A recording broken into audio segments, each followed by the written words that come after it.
What's good, guys? So my YouTube keyword research tool is telling me that some of you may have this problem of finding where you can change the name of your YouTube channel.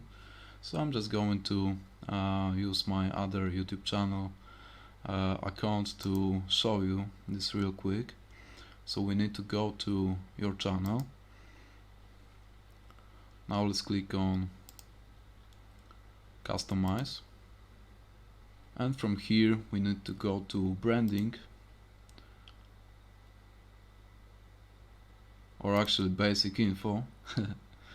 And now, as you can see, you can edit the channel name, and I'm not going to change the name of this channel, but you can basically change the name of your channel here.